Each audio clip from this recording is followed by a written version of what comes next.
They said I would never have the courage to challenge the mining giants who've been bleeding Africa dry for decades.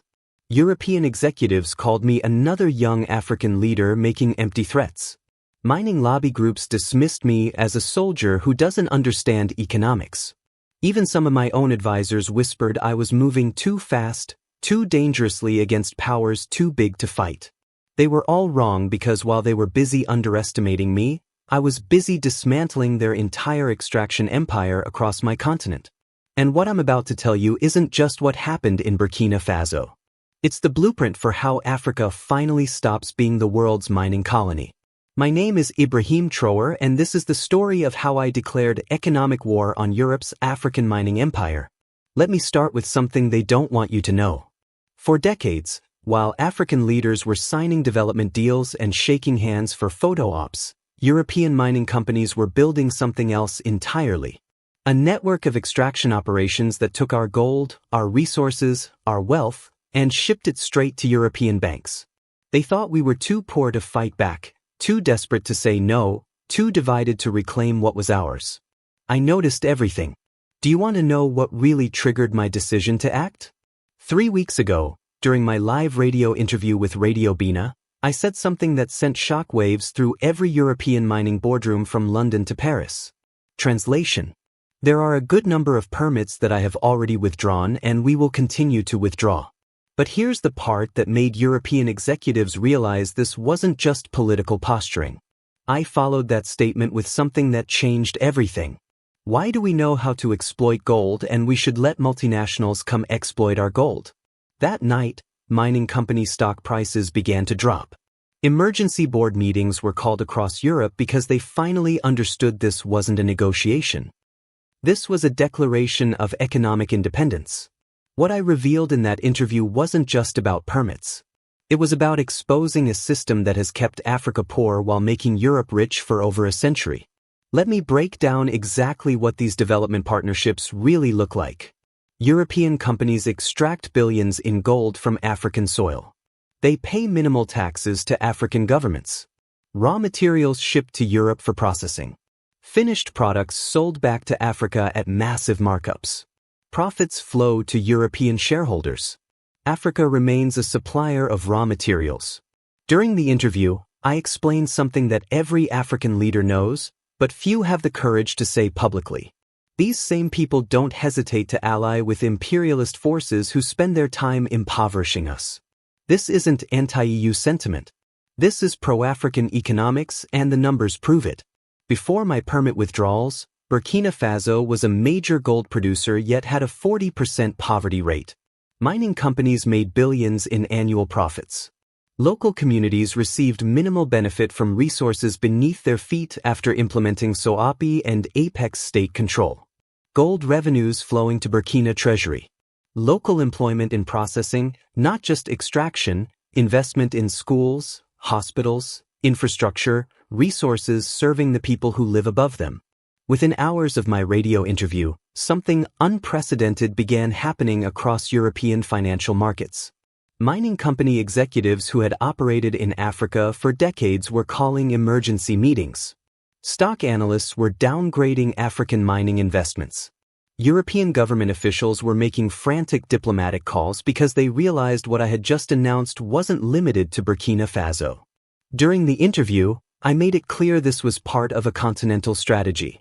There were mining permits here that had been given to powers that even refused to accompany us. The message was simple. If you won't respect African sovereignty, you lose access to African resources. But here's what really scared European mining executives. I wasn't acting alone. Mali's leadership had been watching our model. Niger was evaluating their own mining partnerships. Guinea was conducting audits of foreign extraction operations.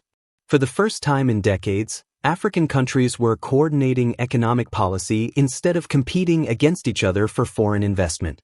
Burkina Faso withdraws European mining permits. Mali begins reviewing foreign extraction deals. Niger audits multinational mining operations. Continental resource sovereignty becomes reality. European companies that had treated African governments as individual negotiating partners suddenly faced a unified continental approach. Their divide and conquer strategy was failing. During my radio interview, I was asked about Thomas Sankara's political orientation discourse. My response revealed the philosophical foundation of everything we're doing. Thomas was too ahead of his time, and I think that's what made him not understood. Sankara understood 40 years ago what we're implementing today, that African resources must serve African development.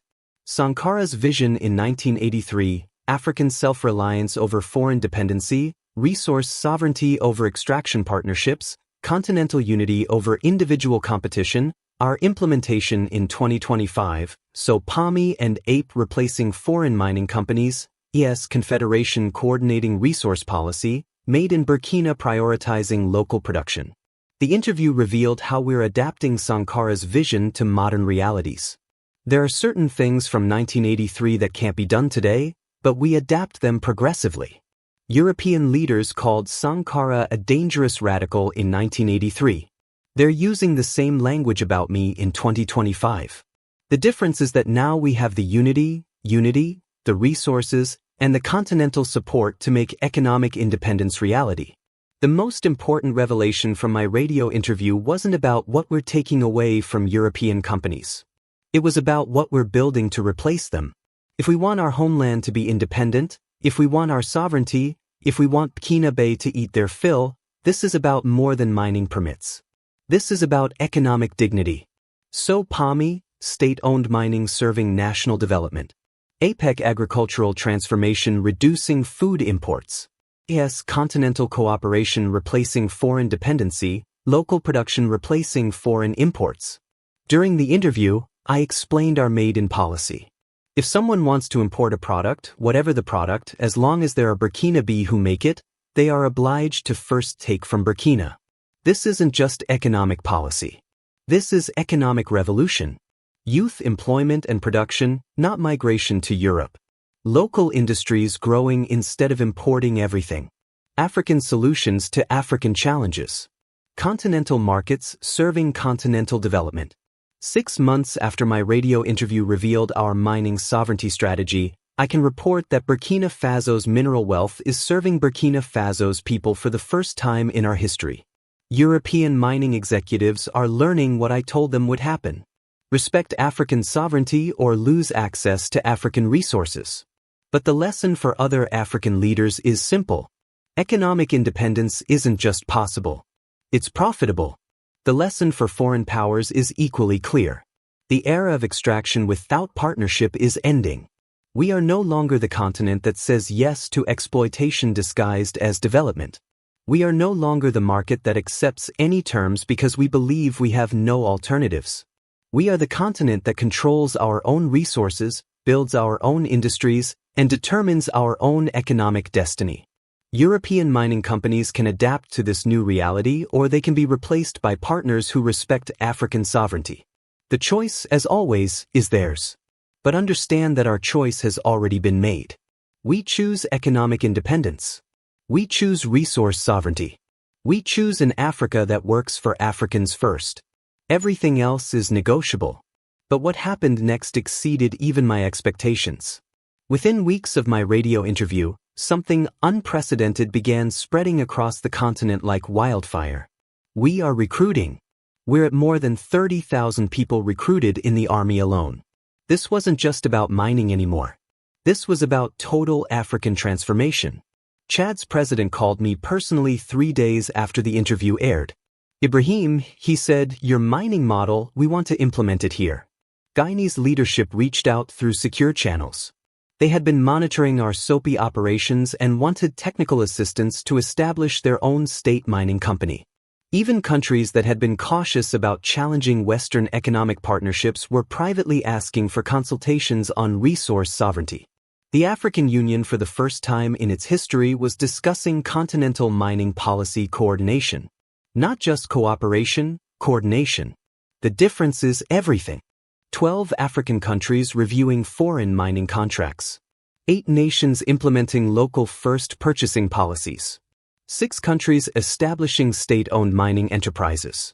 Continental resource sharing agreements under development. But here's what really sends panic through European boardrooms every night. This is just the beginning. During my interview, I mentioned something that most people overlooked.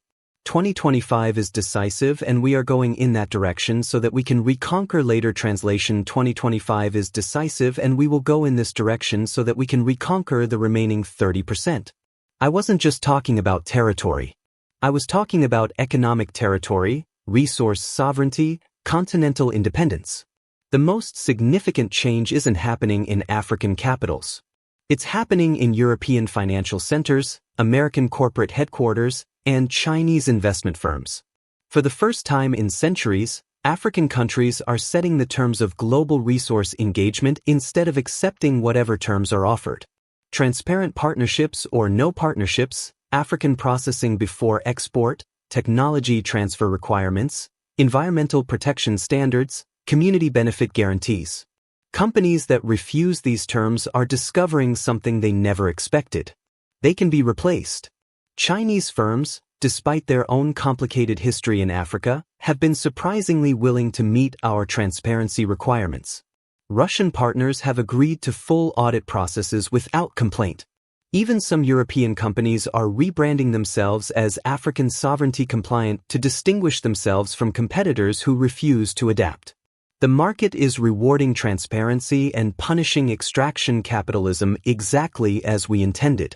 Meanwhile, the mining companies that once operated freely across Africa without oversight are finding themselves locked out of an increasing number of markets. Not because of political hostility, but because they refuse to meet the sovereignty standards that are becoming continental norms. Their business model assumed African governments would always prioritize short-term revenue over long-term independence. That assumption is proving catastrophically expensive. European mining executives learned this lesson the hard way.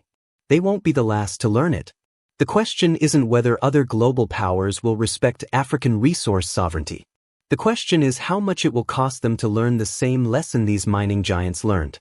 Because one way or another, they will learn it. The age of African economic colonialism is ending.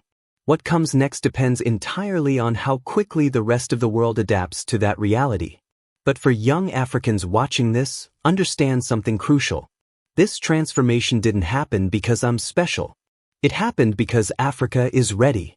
Ready to control our own resources. Ready to build our own industries. Ready to determine our own economic future. The only question left is, are you ready to be part of building the Africa that works for Africans first?